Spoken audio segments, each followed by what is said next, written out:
اهلا بيكم في حلقه جديده من سلسله منتجات انا بحبها. النهارده معانا اكتشاف. احمد تي بيه افندي عمل لنا شويه افتكاسات كده، والفيديو ده يعني لعشاق الشاي، نافس بقى شويه عشاق القهوه. في هنا حدوته. طلبت انا الاوردر ده، دخلت على الويب سايت بتاعهم، عاملين شويه هدايا كده ودلعوا الشاي، يعني هم خدوا الشاي ودوه في حته لوحده كده. فتعالوا بقى نكتشف سوا ممكن نلاقي ايه في هذا الصندوق. يا ريت نقفل الباب. نقول من الاول. تعالوا نشوف بقى الصندوق ده فيه ايه. بسم الله، يفتح يا سمسم. يعني حاسس ان الصندوق كبير على الموضوع اللي انا طالبه، بس يعني خير ان شاء الله، خير ان شاء الله. مقفلينه تقفيل عموله يا مسهل يا رب. بس 3 سولوتيب، حاطين 3 سولوتيب.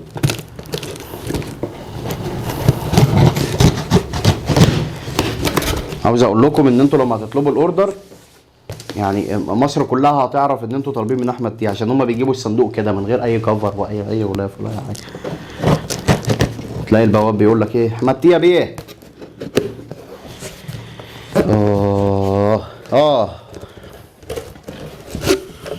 لفافات.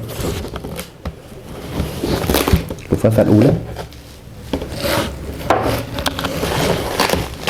اللفافه الثانيه، الثالثه. قال لك ايه بقى؟ قال لك في هديه هتجيلك مع الاوردر، هو كده على الويب سايت. هذا الكيس، هذه التحفه. جابوا لنا بقى ايه؟ قال لك مع الاوردر هيجي لك 3 هدايا. قاعد بقى انا مستني الهدايا بقى وبتاع. هم دول بقى ال3 هدايا. حط لنا هنا ايه؟ 3 اكياس. بس هنكتشف يعني هنكتشف، بس يعني ايه، ممكن تنام هنا يا احمد، بعدين ايه ندخل احنا على خش على الكبير على طول. خش على الكبير. بص كميه سولوتيب النهارده، مصنع سولوتيب.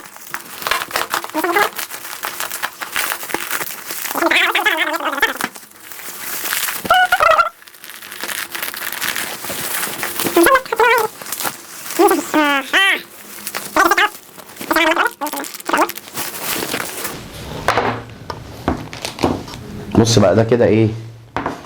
براد شاي، وفيه 4 انواع شاي، دول عددهم 48. انجلش بريك فاست ده حبيب قلبي، ده اللي حببني في الشاي اصلا. وعندنا هنا جرين تي وايرل جراي، شاي بالبرغموس. اهم حاجه البرغموس ده. عارف الحدوته دي؟ ده ايه كده؟ عارف ساعات بتبقى كده ايه، شربت قهوه وشاي اخضر ورحت كافيه كده، تلاقي نفسك طب اطلب ايه تلاقيه كده منور في المنيو كده بيقول لك ايه، شاي ايرل جراي. هات يا عم، هات ايرل جراي. هو ده رفيق ان انا مش عارف هطلب ايه، فيعني بحبه قوي بصراحه، عشان هو بيسندني في مواقف غريبه يعني. وانجلش تي نمبر 1. طيب الاوردر ده لقيته هذه اللفافه الصغيره، اتمنى ما اكونش بوظتها في الفتحه دي. بيجي معاه ال2 كوستر دول. ده كده دخلت على الويب سايت، والله انا مره لقيته ب 175، قلت استنى، لقيته فعلا ب 150، نزلوا عليه خصم. استنيت تاني سبحان الله بقى ب 135. فانتوا ممكن تستنوا بعد الفيديو يومين يمكن يجي لكم هديه. بس يعني هو توتالي في ال3 اسعار هو بصراحه سعره تحفه. وحتى المنظر كده بقى، عارف ده ايه كده، لو عندك مكتب تحطه كده ايه بتاع، يعني يديك البتاع. او برضو البيت عندك المطبخ امريكان وبتاع وفيه بار وكده، حط ده على البار كده، عارف تبقى داخل حاسس، عارف البتاع اللي هي في الفنادق، كل واحد معاه ازازه سيفن كده يشربها لوحده كده، يبقى مبسوط كده. تمام كله كده. يعني هو ده مديول، يعني ايه، دينا قربنا من الموضوع شويه، بس بصراحه ديل وجامد جدا. دي بقى افتكاسه كده، ده اوردر تاني يعني، بس عجبتني بصراحه، فقلت ايه خلينا نجيبها ايه. الانسان بيطلب حاجات غريبه قوي. هي كده بس. دي ايه بقى؟ واحد انت عندك بار كده وايه انت عاوز تنجز نفسك ومش عاوز حاجه تروح، فتخلص تحط هنا المعلقه وهنا المج وتستف امورك هنا وتسيب الحاجات وايه وتتكل على الله يعني. هل بقى لما بتتغسل بتبوظ ولا لا؟ ما اعرفش، هي عجباني يعني. انا جبتها واحطها عندي في المكتب ومبسوط بيها ومرضي يعني. نروح بقى لدي بقى، هذه اللفافه الصغيره هديه الحاج احمد لينا.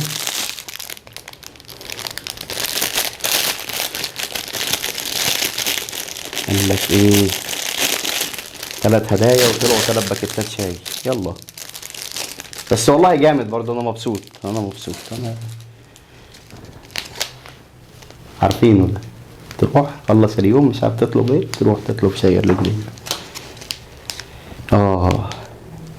هنا بقى احمد تي قرر ياخد الشاي في منطقه جديده خالص يعني. قال لك سينامون هاز بلاك تي يعني. لا ده موضوع هنجربه سوا يعني ان شاء الله، ونقول لكم ايه الاخبار في الستوريز يعني. لكن لا ما اعرفش طعمه ايه، بس يعني دخول الشاي مع القرفه مش عارف هيودينا فين، بس الموضوع جميل يعني. ده بقى حوار ده الايفنينج تي ده.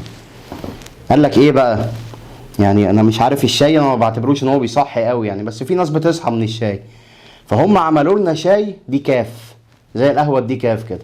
فده شاي منزوع الكافيين، اللي هو انت خلصت البريك فاست، بعدين خدت نمبر 1، بعدين خدت شاي اخضر عشان الدايت، بعد كده شربت ايرلي جراي عشان ما عرفتش تطلب ايه، فعاوز شاي بقى تاني، خد ايفنينج تي بقى وادخل نام. هل هو حلو في الشاي بلبن برضو قبل النوم؟ ما اعرفش، بس ايه هنكتشف الموضوع ده سوا. بصراحه الاوردر ده يعني كلفني تقريبا 220 جنيه بالشاي بالدليفري بالشحن بكل حاجه. بس حلو. ولو انت عندك زي بوفيه في مكتب بار بتاع، هتلاقي الموضوع جامد جدا وشكله حلو، والبرزنتيشن بتاعه لاي حد يجيلك عادي ان هو يشوف المنظر ده كده ايه، وتقوم حاطط له الكوستر بقى وبتاع زي ما قلنا البتاعه دي يعني.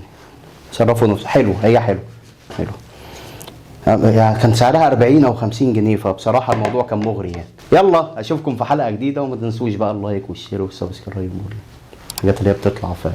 شوف بقى البلاتفورم اللي انت فيها. يلا سلام عليكم.